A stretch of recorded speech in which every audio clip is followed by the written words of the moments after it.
what I need, more drinks. Hi everyone. I actually have this speech memorized, but after I don't know how many drinks, I'm gonna have to borrow this guy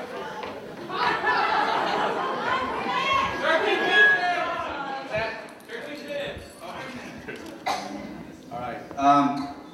Good evening, ladies and gentlemen. I am John Hain, and before I begin my best man speech, I would like to thank all of you for being here to celebrate this special day with Sean and Christine, and a word of appreciation for those who helped put this wonderful event together.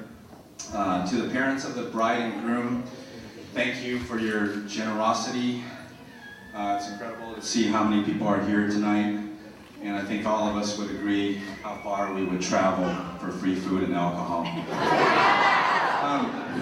So tonight, it is my honor and privilege to accept Sean's nomination as Best Man. This is my 6th time, and it will be the last. It doesn't do well on YouTube. I will mention 3 myths about the Best Man speech. They say it is the hardest speech to do, and it's true. And forgive me if I fall short of making the best speech. They also say the length of the Best Man speech should be as long as a groom's lovemaking. Well, you guys were in for one long night until Sean cut my original 13-minute speech to 2. So let's make every moment worthwhile. The last myth is that a Best Man speech has to be funny and sweet. And for all the future Best Man prospects out there, it's not possible. Not in 2 minutes, unless you don't sleep. But if you can, more power to you. Again, it is an honor to be chosen. And by the way, for all those other friends who were not chosen, my heart goes out to you. But don't feel so bad. But don't feel so bad, because in reality, a best man's job is a tough job to carry. It's like the vice president. It takes work, and there are a lot of responsibilities. You always have to be on call, answering his phones and returning his text messages, picking up the tabs at the restaurants, and buying the drinks for the girls he wants to meet at the clubs, and giving him massages after a long night out. If you look up the definition of best man in the dictionary, it means, and sorry for my language, personal bitch. So you see, it's not all that glamorous being a best man, but I guess I happen to fit those descriptions in his eyes. And tonight, I guess I am his Sarah Palin.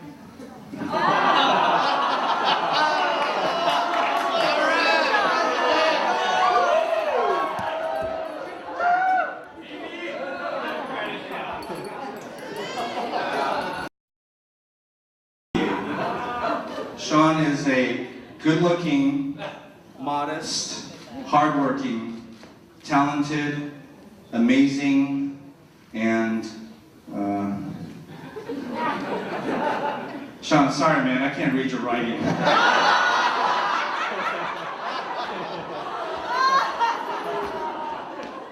Well, I hate to embarrass him today, but oh well. Sean did have love interests before Christine.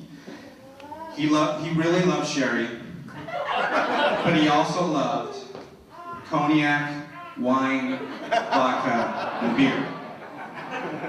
Now, honestly, I've never seen Sean with any other girl prior to Christine. That's true. Never seen any girl with Sean. When Sean first introduced me to Christine, I was amazed because she was attractive and mesmerizing. I mean, look at her. Absolutely gorgeous. Give it up for Christine, right? Woo. And she always had a special way to make everyone feel wanted and welcome. Thank you, John. And since I'm the best man tonight, I guess that answers the question of why I'm still single. Because I haven't found a girl like Christine yet. So anyways, after Sean and Christine had been together for a while, I saw many changes in Sean. He walked around in a daze with a goofy smile on his face. He was always tired and lacked energy. And when Christine calls, his voice changes. Hi, Christine. Hi, honey. Sorry, I can't imitate that too well. He started to immerse himself in things I've never seen him do before, such as dance classes, save our world environmental issues, dog walking competitions, charity events to benefit the homeless. It just seems like he wasn't the same man he was. But I guess that's what happens when you're in a relationship and you're in love. You get whipped and molded into a woman.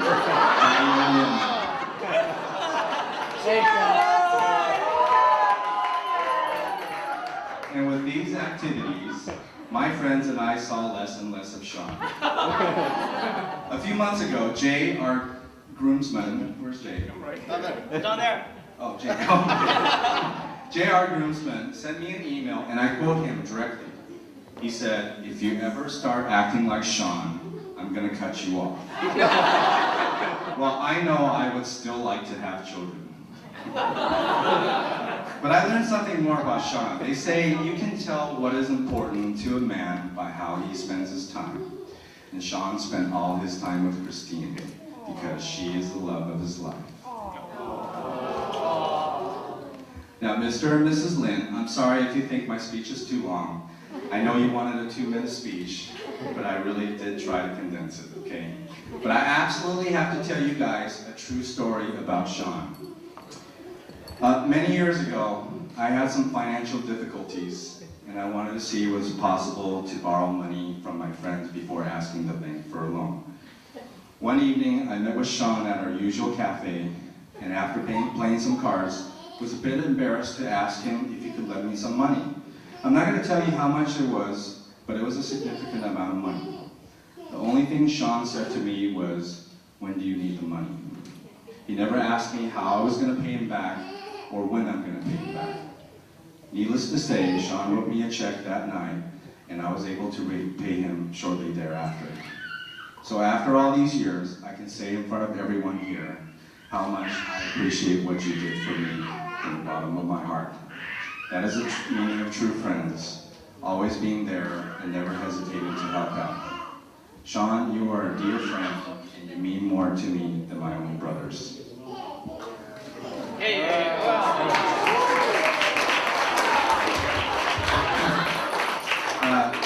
The last thing I want to say is my ideas about marriage and love. I've never been married before, maybe because they say marriage is like a death sentence. But I look at marriage like an Olympic marathon. What's that? It's a long road ahead of you. There will be ups and downs, and there will be good and bad times. Finish this race against temptations, against disappointments, against disagreements. Sean, everything will be fine as long as you remember to keep saying those 3 little words. Christine, you're right. Never forget those things worth remembering, and never remember those things best forgotten. Win this race with endurance, loyalty, and dedication, just like you would a marathon. May you always love, honor, and cherish each other. And put passion into your marriage, and passion into enjoying everything else. And last but not least, make love, not war. Just a show of hands, who wants me to continue, or shall I end it right here? I think it's been a pretty long speech already. So anyways, I'm very happy to see 2 of my favorite people getting married, for better or for worse. Sean couldn't do any better, and Christine couldn't do any worse. But seriously, Sean and Christine, I hope your love is modern enough to get you through each day, and old-fashioned enough to get you through a lifetime together. Now I'd like to ask everybody, to stand up and raise our glasses in a toast, to wish Christine and Sean to everlasting love. Everlasting love!